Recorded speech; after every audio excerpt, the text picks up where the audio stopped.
Hi everyone, it's Alicia Brashay here at Cosmic Gateway, and I don't even have words for my excitement for this guest that I have here to share with you all today. I have Rebecca Rose joining me.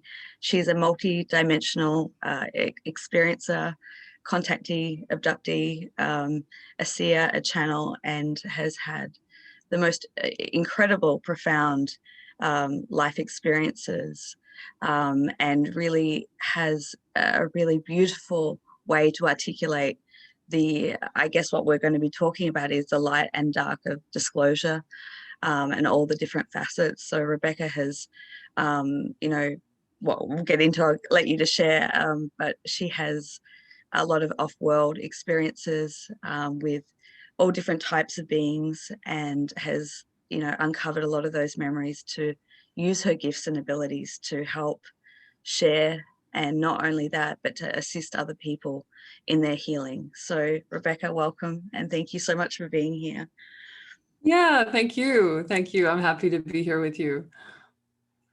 I mean, should we just start from the beginning? Because I realize that some people watching this may not be familiar with you and your work and your story. So maybe we'll start from there. Yeah, it's always, before I do an interview, I'm always going, oh God, where do we even start? And I guess it's like, the beginning. But my last interview, we'd been talking for almost 2 hours and I was still 4 years old. So there's a lot there. But yeah, we need to start at the front end, I suppose, of all of it. And I would say everything that follows, I think, that I will speak on tonight, I would say is kind of predicated before I came in. And we might circle back around to that at some point. The journey of the soul and the things that we maybe volunteer for from a higher perspective, maybe as a galactic, having a parallel experience or something. So my family situation when I was small was in such a way that I was heavily traumatized. And then my father was working he was working for the deep state or military industrial complex with a very high level clearance from before the time I was born. He was in the Army with that during the 60s. I was born in 72. He was then, he worked for Lockheed Martin. It wasn't called, his company wasn't called that back. They were bought out by Lockheed a little later, around 1980. In any case, he was high level clearance in a mom with, we had reptilian things going on in her bloodline. So these things, and I can elaborate on all this, but just to kind of give you the basic armature of what we're looking at.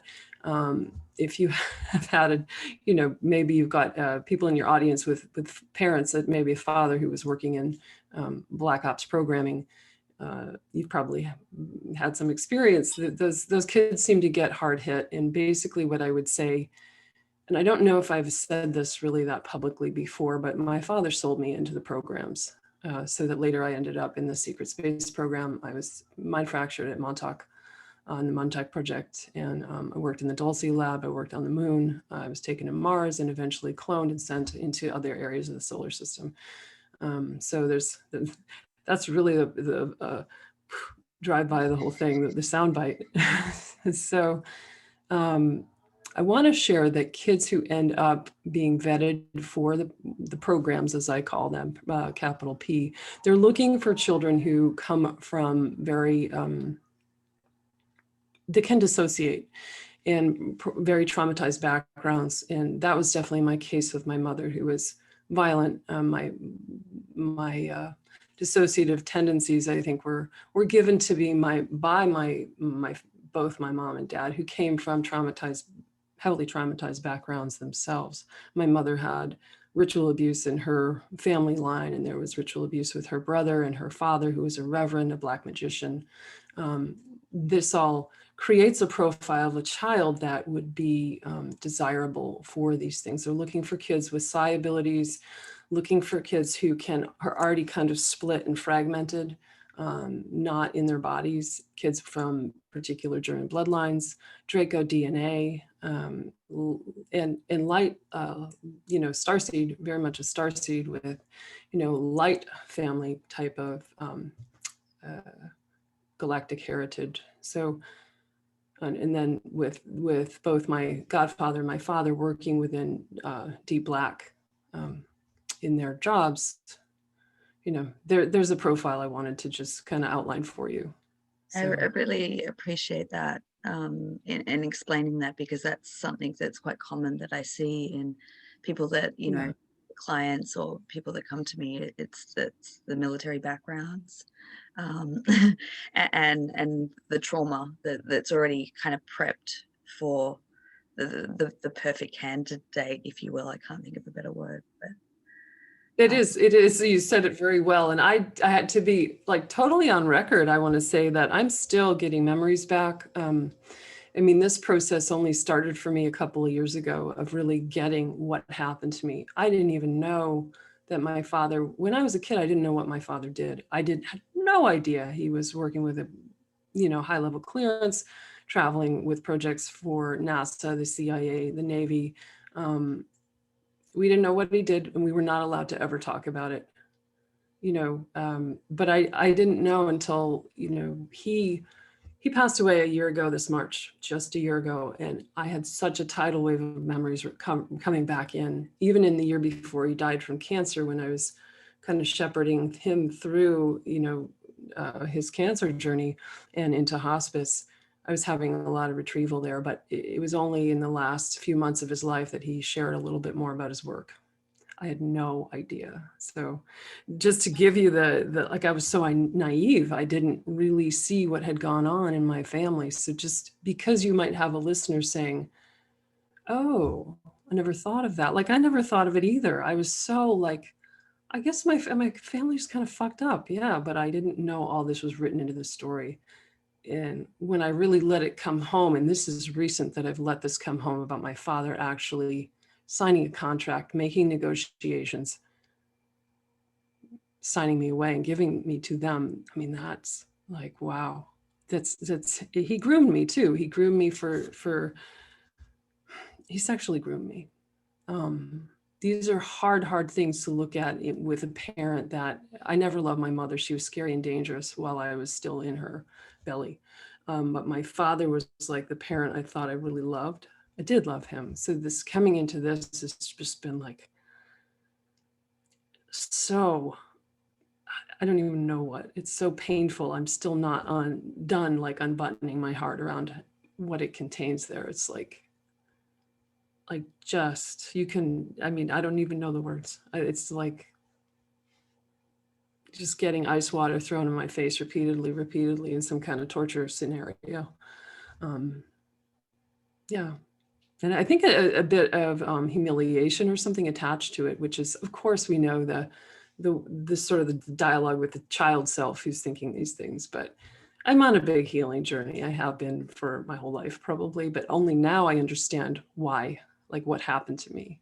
So a little bit of a tangent there. I Yeah. mean, it's such a thing that, I mean, how can you reconcile like having a father that you love and respect, and you have this sort of life, and then uncovering all this, and it would be so fragmenting to your mind, your heart. I mean, Mhm. I can't even, I really can't, yeah, I can't comprehend how that journey would be for you in unpacking all of that. Yeah, well, I mean, there's certain things I couldn't know until he passed out of this body. So he was also, he was an interesting character. He was also, he had Zeta gray family, short gray. I would call my father a Zeta hybrid, for sure. I was shown in many visions his the origin story of his race that ended up pretty regressed on Rigel, not really a nice version of gray at all. And in the days when he was in hospice, passing away, I was seeing him going back and forth from his human form to a short gray to a tall gray. And to me, I understood that he was almost like negotiating, even though he's still kind of in the body, whether to go back into the original Zeta strain, Zeta reticuli, which to me holds benevolent frequencies. And to go back into the original source seed of his zeta, his zeta place and his cosmology, or what choice will he make now? But anyway, I probably don't need to talk about him all night. But he's connected to every piece of what happened to me later, outside of the things, the mind fracturing and the ritual abuse that were happening in my mom's side of the family.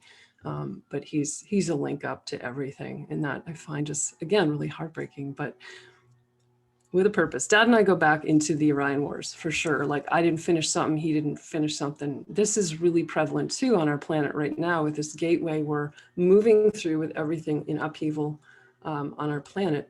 A lot of clients I see have a similar, not exactly similar, unique, but not so different thing with trying to resolve this ancient battle between light and dark. You probably are seeing that also. When you said that, I'm sure my client won't mind me saying, I literally had a session yesterday, and it was around the father and the child and the agreements, and what the agreements were through the Orion Wars and what they came in to complete in this lifetime. So as you were saying that, I was like, yeah, like that's quite a prevalent theme right now, because it really goes back, doesn't it? It's not just this lifetime or this planet. You know, a lot of the clearing that we go through in this experience right now is so multifaceted. It is. And that's what's helped me to understand the bigger cosmic perspective, the galactic perspective on all of this, and the journey of my soul is so has helped me recover to understand that huge, step way out, step so far back that you're looking back at Earth as if it's a small globe on the horizon. And then look at the story. It's a little different. It's a lot different. You'll find more light in the story. You'll find more purpose. You might even find your mission. So, yeah. I'm curious about two things now. I know we're going to go off on tangents, but as your dad transitioned, I know you said you're not sure of where he went, but is it possible that he took a lot of the karmic debt, or do you think that there's still things that he has to work through as he transitioned? Oh, he has so much to work through. He has because he succumbed to the alcoholism very early in my life, decades of severe alcoholism, and entity attachments, and he died very degraded. So he's just got so much to sort out. Yeah, I have a quick answer to that. There it is. Yeah, okay. He's not being let off the hook. And your mom's role in all that, like, was she aware of what was happening, or she was just so caught up in her own trauma and story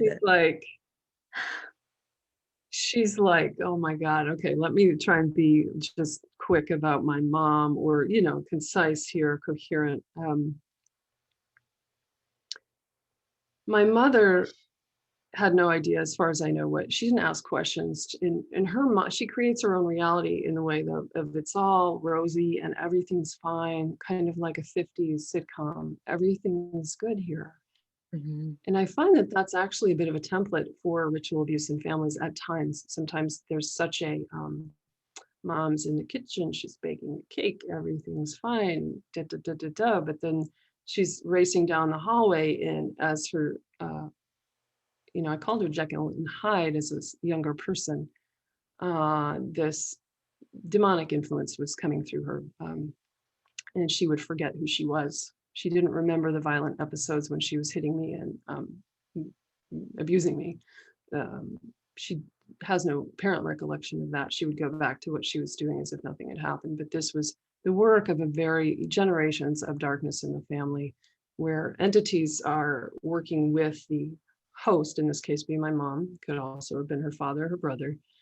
And then in certain cases, this allows what I call the family demon to come through. I would see my mother turn into, I always call them snake eyes, when she was getting up in my face like this, and I knew she was going to hit me. And I see that now as very reptilian. I've had lots of dreams of her as a reptilian. So there's this actually coming down through, she was abused by her father. And we trace abuse through families, I've gone through a lot of, I still, my parents are responsible for their behavior. We always are. But I also see if you try and chase the tail of trauma back through, where did it begin? I mean, you're chasing the tail of something that goes back through generations and centuries. That's how pernicious, particularly sexual abuse, is in families now. My godfather, I mentioned, he worked side by side with my father in black ops programs for Lockheed. He was vetted by Lockheed right out of the Air Force with a high level clearance, just like my dad. And while my father was grooming me a bit, my godfather, who I was given to as soon as I was born, he was trafficking children. He had a private plane. I was taken to events where I was hypnotized. They were hypnotizing the children and using them in child pornography. And to be clear, that is not just a couple of pervs with kids in the basement. This is a much, as you and your audience may know, this is a much bigger story and one I'm really passionate about. It's underwriting the budget of many, government industrial agencies around the world. This is not confined to the US. It's not confined to the, Australia. We know all this, but I like to underscore that because it's just so big and it has to end. And it's one of my passions to kind of talk about it. It's way beyond just, pedophiles. This is a whole very sophisticated global network that even the SSP, I would say, for people who may tend to glamorize the fact that, oh, I went off world, I was piloting pretty cool craft. I was enslaved from what I experienced, I would tend to say that the secret space programs are built on the backs of sodomized children. That's a bit bracing, but I like to bring the conversation back around to more sobering truths to make clear at least my position on that. I'm sure there's exceptions. There's benevolent space programs. We can talk about that later too. But there's so much of, most of us don't get out into space and these programs with our minds intact, and extreme torture and different forms of rape, usually sodomy, is used to get the kids into a fractured state. And that's exactly what was happening in Montauk. And my godfather was a direct link into Montauk for me.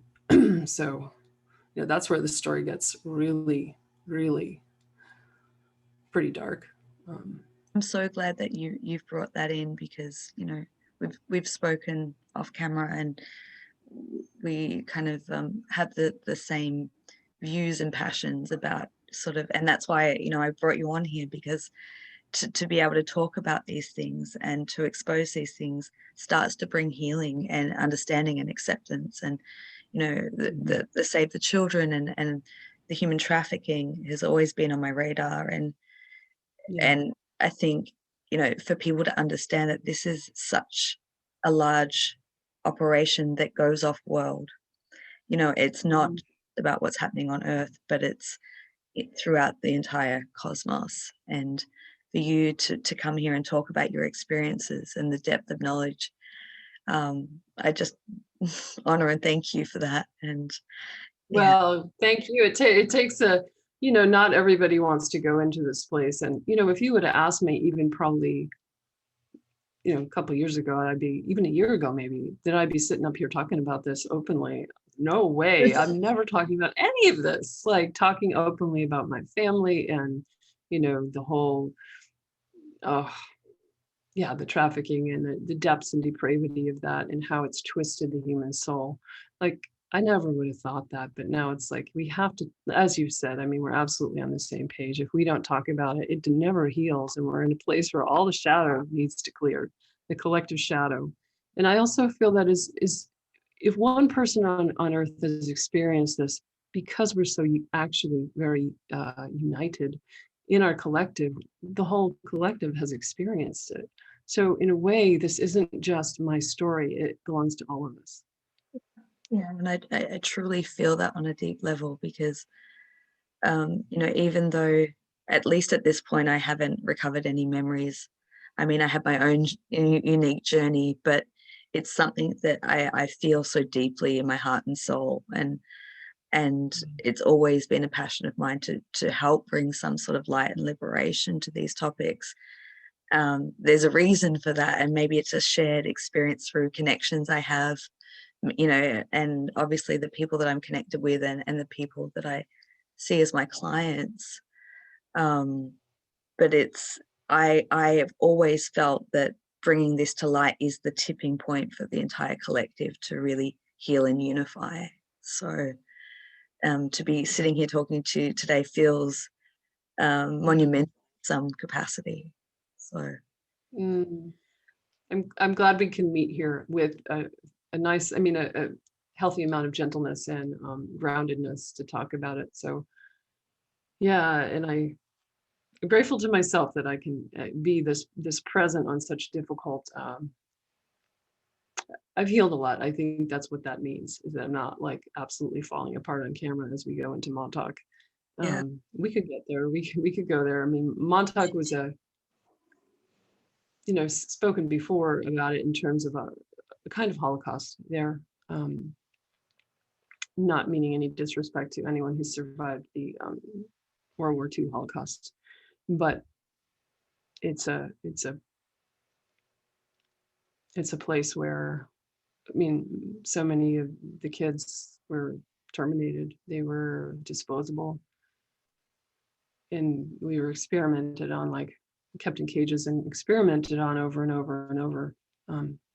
Till the point was to fracture the mind. They were also doing experiments related to time, shifting futures, shifting the past, with the art of war in mind.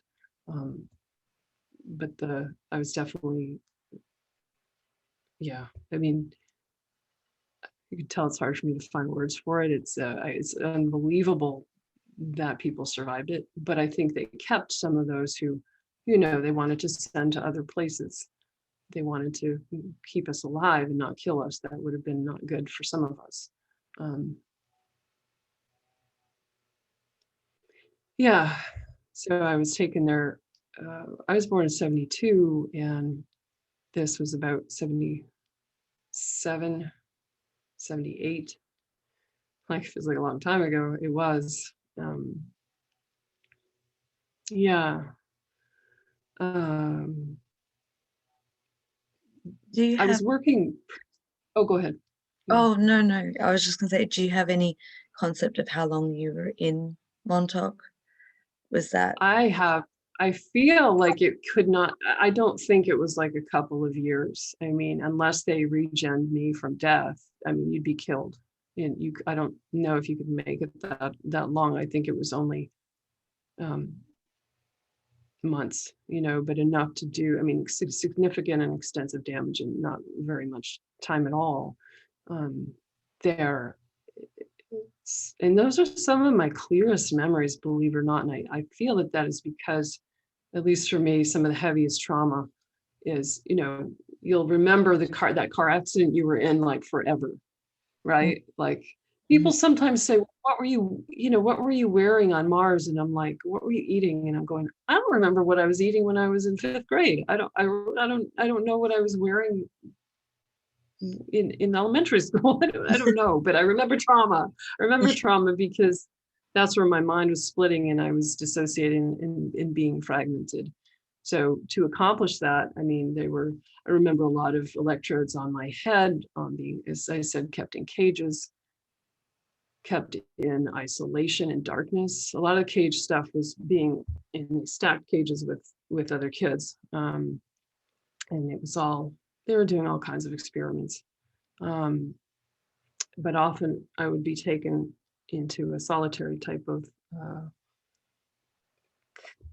just a dark, kind of wet environment, enclosed and alone. And that was a big part of, leave a kid alone like that for long enough, not very long at all, preferably don't feed it or make it eat something terrible.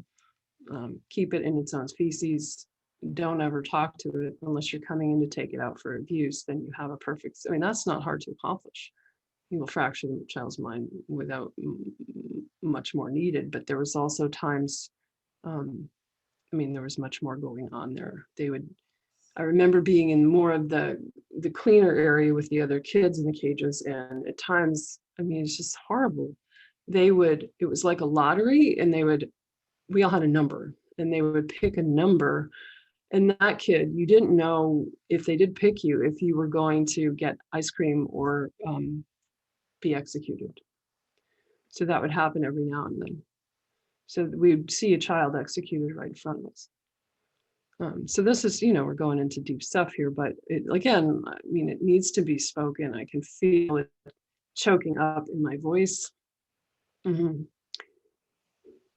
And also there was also ritual, satanic ritual abuse, which when those memories started coming in, I didn't understand how that could be connected to Montauk.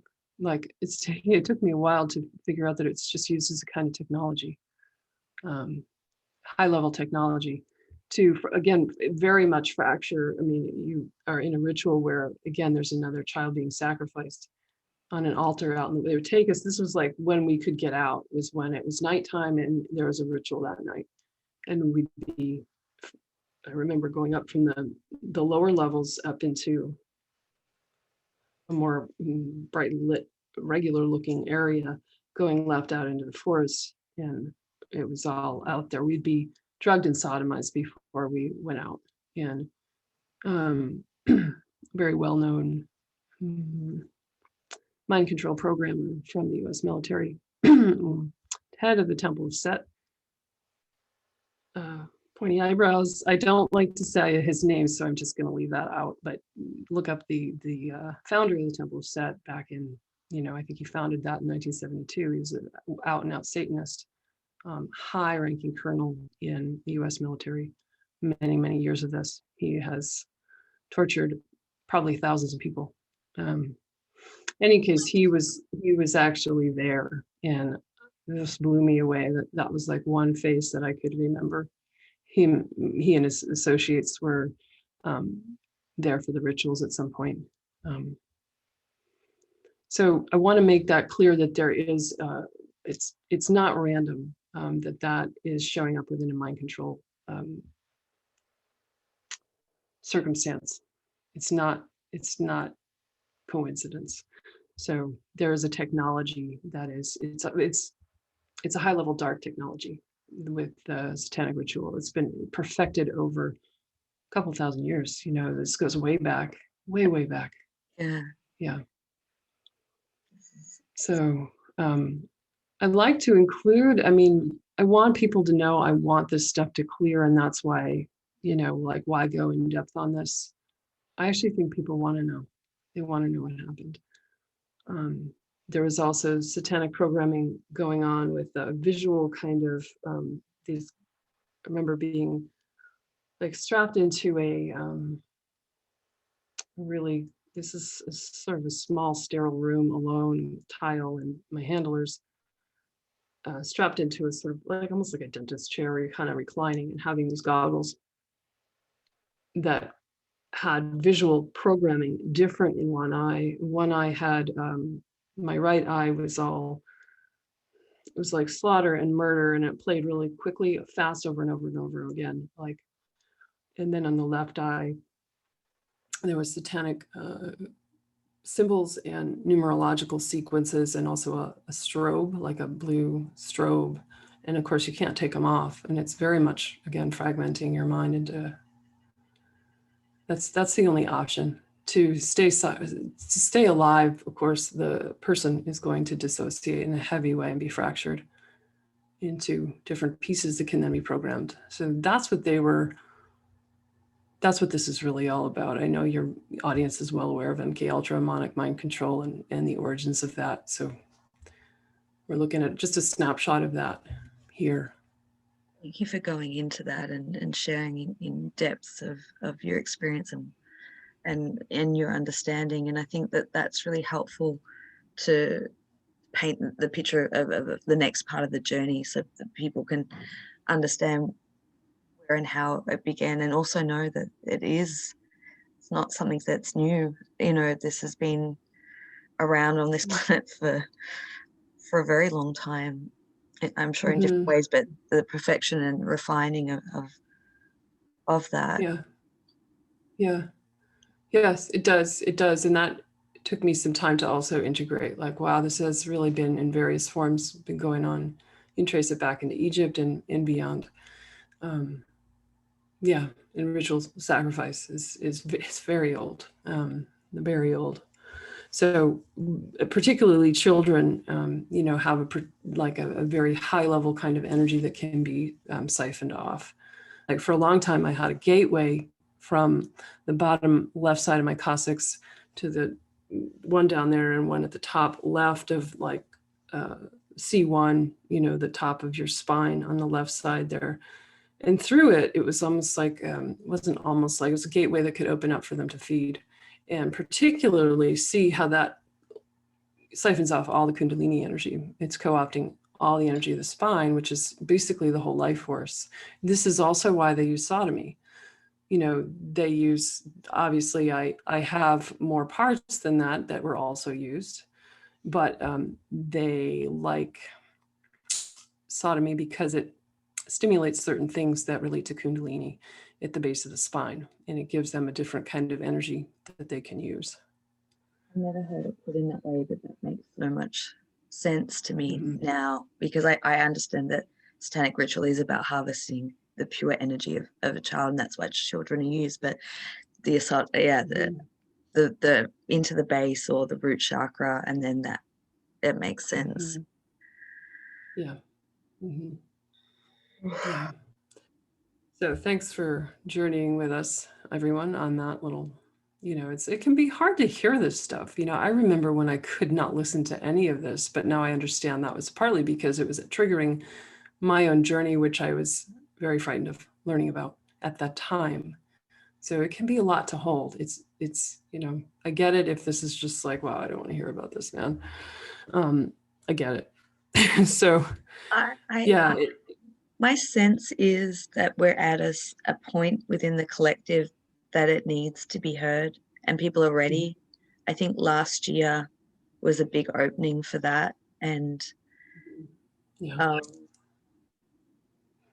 have a lot of admiration for you in so many different ways, in the sense that not only you can have, you know, the courage to step forward and talk about these things, but also the confidence and the inspiration that gives for other people to step out and to share as well.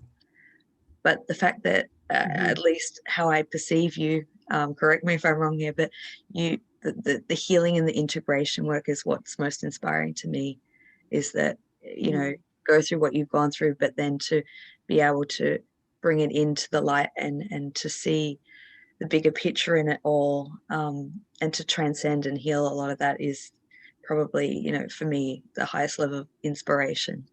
So I hope that through this. Thank you.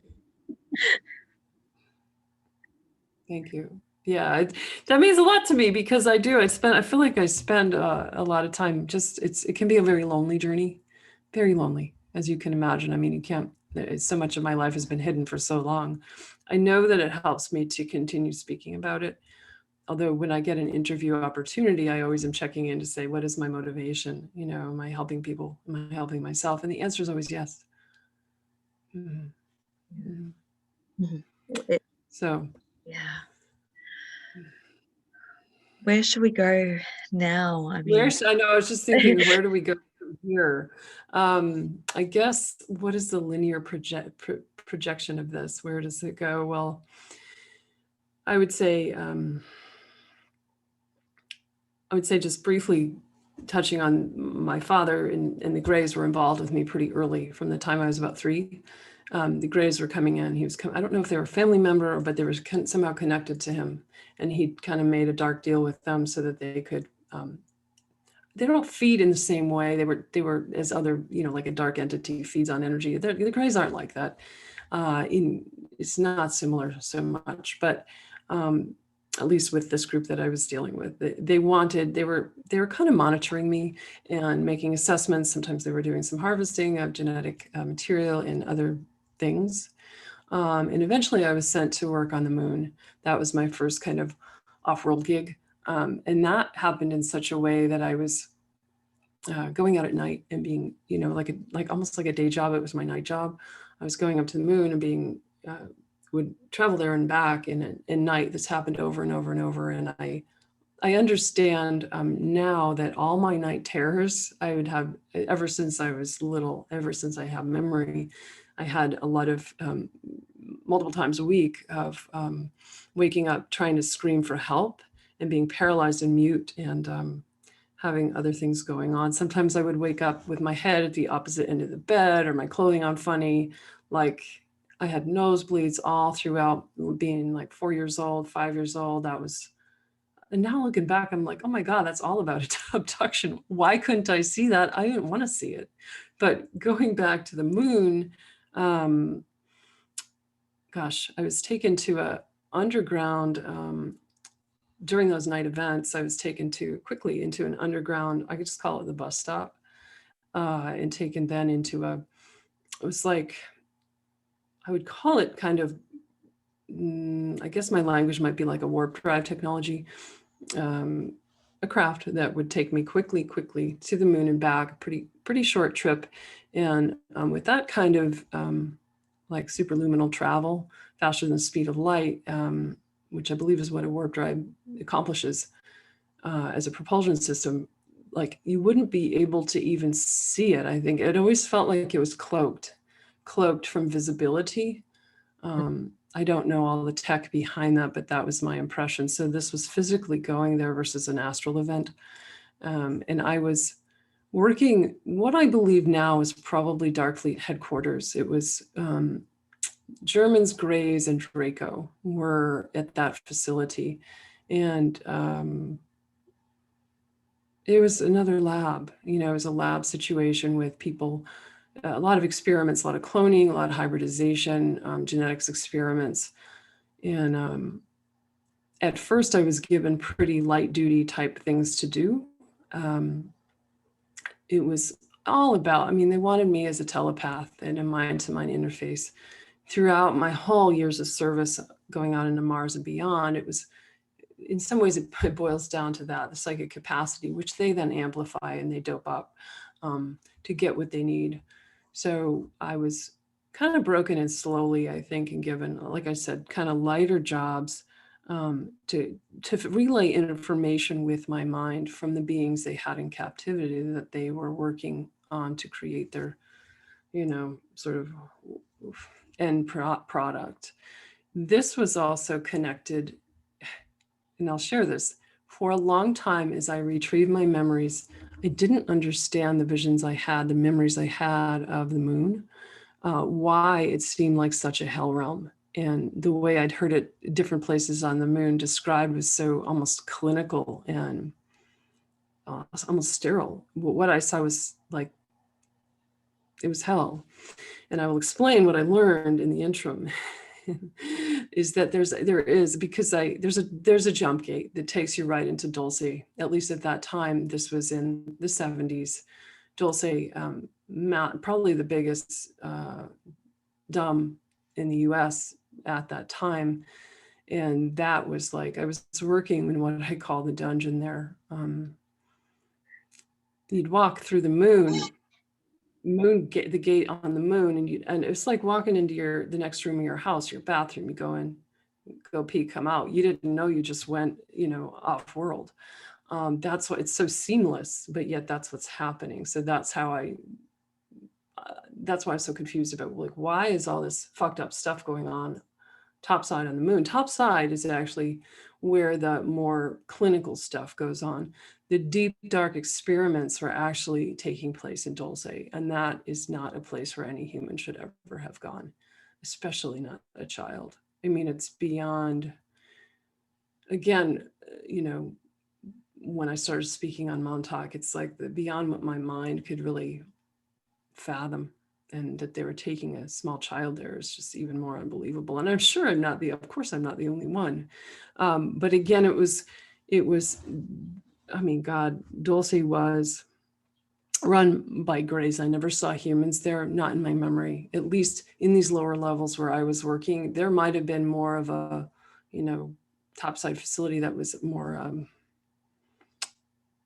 less rogue. I mean, everything about Dulce is 100% rogue, a Black project within Black projects.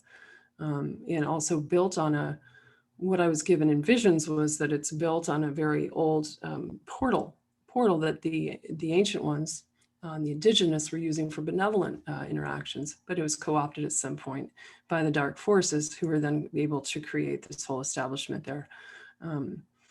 So some of the what was going on in Dulce for me was ferrying data from, it was like copying information, DNA, very detailed information about the DNA of different beings they had in captivity, that they were creating clones and breeding things and splicing and dicing pieces and parts, doing things with humans, human endocrine system harvests, and so on. It's getting information a lot of times about beings and taking it back. Other times I was ferrying actual product back to the moon for the slave trade, which was at that point seemed to me to be a very vast and massive slave trade hub. So something about my child's vibration, despite having been through Montauk, was needed, it seemed like, at certain points to ferry certain cargo, finished product, a being, back to the moon. I don't entirely understand that, but it has to do with frequency of the jump gate. So just I'm taking it in, and because I can see, as you're talking, I can see it all. And I hope that a lot of people watching are able to tap into it in that way. But just, I don't know, I'm starting to tap into some memories as you're talking. And, it's like, is that mine? Is that, and maybe that's something to bring up at this point, because we're talking about the shared collective experience. And obviously there's a lot of people who've been involved in these programs, a lot of star seeds. And yeah, I don't know how to formulate this question, but it's like, I mean, we're all healing this, whether it was our own experience or it's a shared collective experience. Is there ways that people can understand whether it is their own personal experience that they may have been in some of these programs, or if it's just a sort of a shared collective experience? Does that make sense? It totally makes sense. And it's a tricky answer. It depends on the person. It depends on so many factors. Yeah, I mean, I find a lot of times when they're recurrent, it's because they might be very personal to you. At least that's true in my experience. Because at first, when I was remembering stuff about my mom and her brother and the ritual abuse, it was quite, graphic. I remember these things when I was small still, and I thought, is this somebody else's memory? All through my life, I thought, is this somebody else's memory? Was I hung in a noose as a baby? Could that be real? Is it somebody else's lifetime?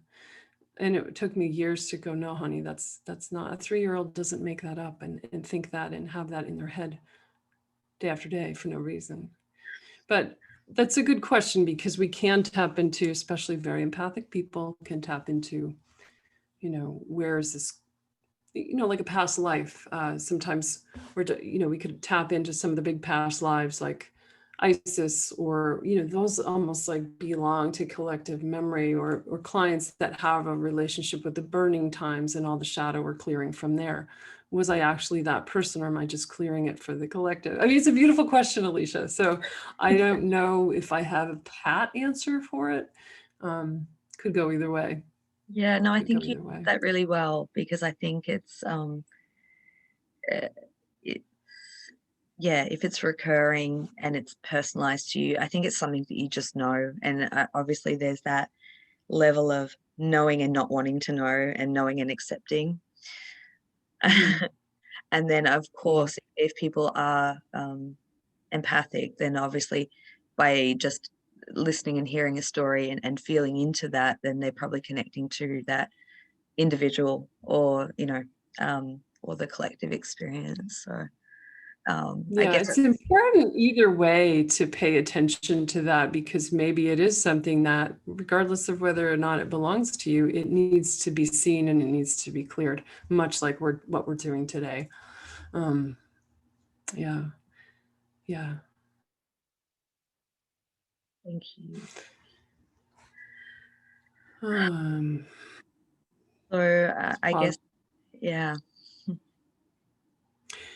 I'm trying to find my way back in here. And I know we were talking about Dulce, and I'm just asking if there's more that we need to wade through there. I'd rejected that memory. I will share this. Montauk and Dulce particularly, I really rejected those memories when they started coming in. Like, those can't be mine. Why did I get sent to all of these different places? This isn't really possible that I lived through all this. But I realized too, it had to do with like what I call the Black Ops kids getting hit really hard. And it may have very much to do with my father's actually signing a contract. We get farmed out more. There's more of a, at least in my case, there just seemed to be more of a license. Plus, because he had an alliance with the Greys, there was just more leeway, it seemed like, for them to use me. I was also, at the same time that I was being taken to the moon and later to Mars, being taken in by benevolent, I would almost call them family, a Light Alliance ship. They introduced themselves to me as a galactic confederation that was working very much to learn more about the slave trade, the galactic slave trade, and how they could put a stop to that, because it violates so many agreements in our galaxy. And it's, at that time, was very very strong, powerful sort of slave empire had been built, particularly with the Dracos seemingly at the helm of that. So again, we could go back into my original statement about, like, I know that as a soul, I wanted to come in and experience this. To help in my soul's language, I might say, to go down into the belly of the deepest, darkest beast on earth, learn how it operated, and then to bring light in that way. So I love when you share it like that, and it just puts so much into perspective. And I think that is, there's just such an epicness to your soul to be able to raise your hand and volunteer, I imagine, to go through all that experiences, because you had so much light within you to be able to transcend a lot of that. I think, thank you. I'm like, I don't know if I was light in me, but I did have their help. I had their help and their support, with they kept, the sort of simple answer would be that they kept something very vital to my soul's essence intact, so I could survive and not die, not be terminated by the experiences or lose my mind or succumb to the suicide program, which I almost did. I went through a period in my late teens, early 20s where I was hospitalized multiple times for suicide attempts and mental instability. I just wanted to die. So I think they helped.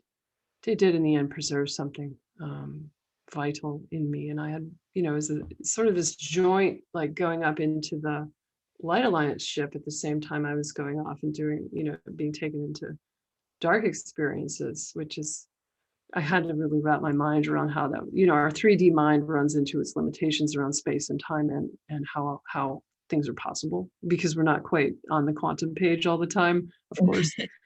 Like, how does this work? Like, I don't get it. But all that is to say, I've had a lot of help. I think I wrote that into my script, having a lot of help. Very clever of you. Yeah. Well, I tell clients that who come to me and go, like, we're looking at a lot of dark matter, but I always say, you probably wrote into your script quite a lot of light. So let's see who your guides are. We need to find them if you haven't made contact already, because they're here. We don't send ourselves in alone. I don't think it's really, that's not very common. You've always got, if you're going to go through a lot of dark, you're going to have a lot of help and a lot of beings that are supporting you along the way. On that light ship, I recall Pleiadian, Syrian, and Procyon, Nordics from Procyon there. And I guess I could jump into some light and share about my Procyon mate, or, he introduced himself as my husband, which, is a very 3D lingo sort of thing to say, a bit downgraded from what the relationship is, but that's the closest analog that might fit. Like, yeah, his name is Tieran, and we are in contact every day. And that's I would say it's been a journey with him to try and, part of why he revealed himself so carefully and pointedly. Only last year did he start coming in. It was to help heal the intimacy wounds that I have and the relational wounding, which is, as you might imagine, quite astronomical in proportions, given what I've survived. Like a lot of feelings of being unsafe throughout my life, not consciously, but around other people, and particularly like in relationship, like we're not getting any closer. This isn't going to happen. So I've really been tested by him to tested in a good way, like him showing me where I need healing. Really, I guess we could parse it down to that sort of theme. But it's been a beautiful, like learning to trust that more and more over time has been a beautiful way into healing. I would say he came to help me heal. And I've journeyed with him. I mean, we've gone back to Procyon together, and just remembering about that light ship, which was so beautiful in contrast to other places and other things that were going on that were not so light. Yeah, and a beautiful ship. It's a living craft. It's everything. It's a whole world inside of there, full of life. So that, I mean, yeah. there are obviously different crafts, and I'd love you to talk in more detail, if you could, about the light ship and about the beings. And yeah, let me it's a wonder. I know, like, let's talk about this. The energy and the frequency you can probably feel is so high. It's always feels like such a pastel world to me. I always feel like it's vibrating with this sort of pastel opalescent light that changes. The ship itself, oh gosh, it feels to I realize one thing, it helps protect them if they're in our environment, our atmosphere of Earth. They don't always need it to travel. They do need a ship for certain missions. They don't always need it to get somewhere. They have portals that go different places. They have a portal that took us into inner Earth within the ship. And I just remember such a lush, like trees and water and a lush living world where everything is conscious. The trees and the plants, all of it is alive in this way that we don't really have a frame of reference for. So it's not like sitting in a car or a plane or a clunky metal thing. It's like, that's not what this craft was. So I'm grateful for those memories, and I'm still retrieving things about the specificities of technology there, in that ship, in that environment. Mostly I interacted too with the group of Nordics, the Procyon folk, who seem to be, for whatever reason, the ones who were, I don't want to say in charge of me, but kind of whatever. I was interacting with them the most, probably because Tieran was Procyon. Yeah. is there an aspect of you that is Procyon as well, or? This is an interesting question, because I see myself showing up as him, with him in different galactic. It's not always the same galactic. I have various galactic selves that actually come through my body, and I experience that particularly in meditation. But in other times when I'm just going through the day, I know. I mean, if I look down at my body, I look like me, but I can feel a very different presence that opens up inside of me. And sometimes that happens when I'm with clients, and it's benevolent. It's not like something's coming in to control me. It's just a different part of me from a different place. I've always felt largely that it was my Andromedan aspect, but I'm still kind of sorting this out, because there's this fluidity that I don't entirely understand yet. And I have been okay with not understanding it so much for my linear mind. I'm definitely okay with that. I don't always like to limit something with, the confines of human language and conceptual overlay. Yeah. It's how and another question that I have for you, from the point of like going through retrieving memory, placing all this together, going through the healing, and then coming out of linear mind to working more or experiencing more, understanding more multidimensional.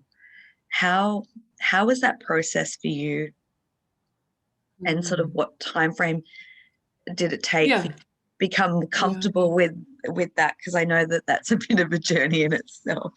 Isn't it like it's so normal to be now? Like I don't, it's like it's just kind of my day. This is how it goes. Like, I was recently so I had been invited to a hybrid conference for later in the summer, and I talked to the organizer and I said, I don't know if I really have anything to offer. And I'm like, oh God, I just don't think about it. Like it's so normalized. So this is another great question you're asking. If you would have said to me before 2013, 2012-ish, any of this stuff, I would have thought that's crazy. You're aliens, like what? So I've been on a steep curve over these years. And I will tell you, I was not in memory retrieval at that point. I was in full on escape mode.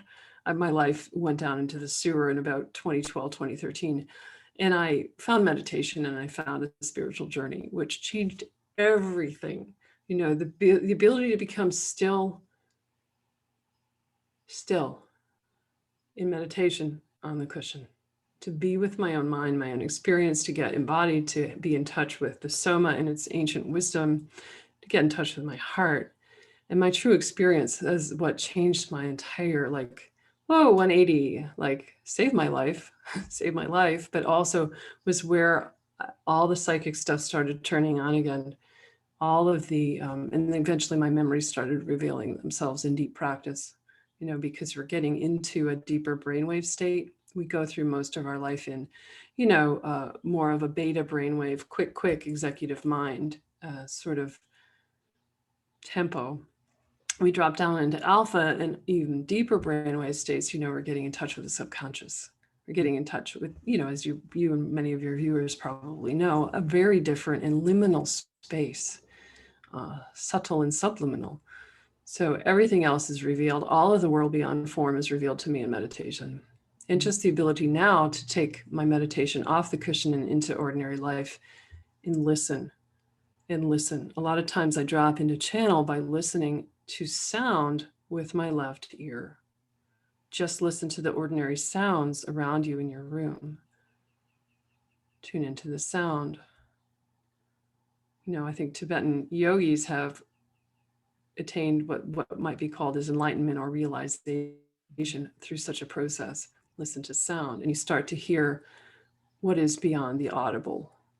So I don't know if I'm answering your question directly, but getting on a spiritual path is really what, and a progression with that, a very committed daily meditation practice for me personally is what hastened my psychic awakening and connection with guides, connection to the quantum realm, multidimensional aspects. Even though I knew as a child I'd had experiences, I've seen dead people my whole life. I see, but I had been shutting it down and lost in other things, other pursuits. So it wasn't like, I was born with all of this, but because as I, sort of outlined, there were reasons that it was being co-opted and shut down. And then I became very afraid of it and not able to access it for quite a long time.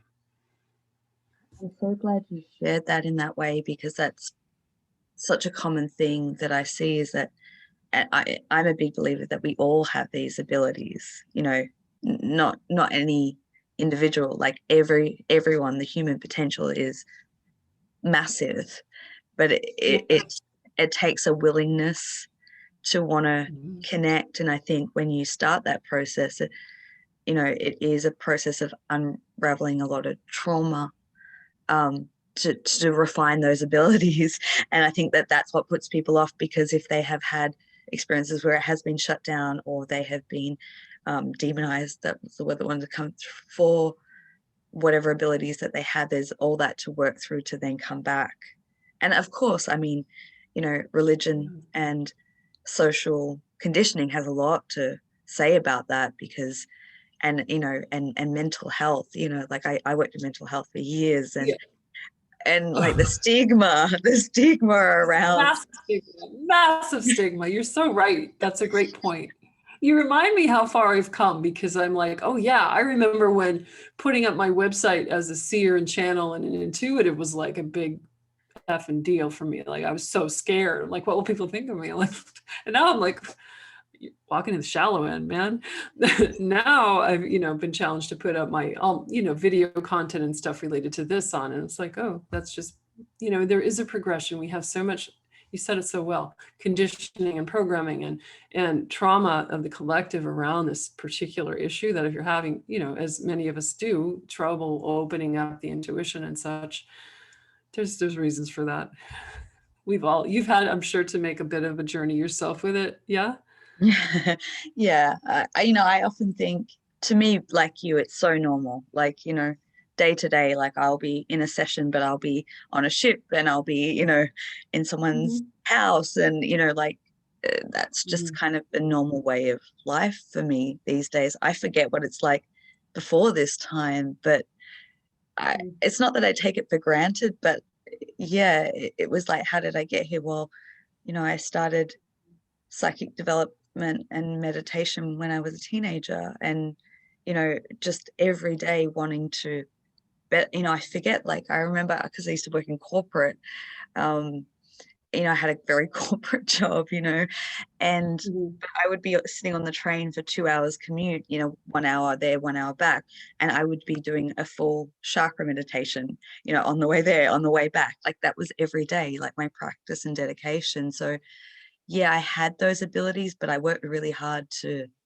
refine, you know, and I kind of forget that too. It's like, and so, you know, I guess that's one thing that I see often, and to share with people, is that it does take dedication, but it's a loving devotion, dedication to yourself and your full potential, and it's worth, you know, you'll have the trials and tribulations and the stuff that will come up, that's in, you know, relation to your own path, but each step of the way only allows you to become a better version of yourself. So So yeah. well said. Yeah, that's so true. So true. That was a great topic, because I know your, you know, your audience is all about that, I think. So yeah. Well, I'm thinking, if it's okay with you, we might wrap this part up and do part two. Yeah. Because Perfect. and I just Perfect. want to Yeah. say to the viewers as well, I will put all the details in the description box below, where you can follow and connect with Rebecca or book a session. Go to her. I highly recommend going to her YouTube channel and subscribing and looking through the videos that she's put there. Not only is it fascinating, but it's also quite activating. So all the details will put in the description box. And for part one, Rebecca, thank you so much for sharing what you have, and I look forward to delving into part two, and we'll continue your journey. So thank you, and thank you everyone for watching.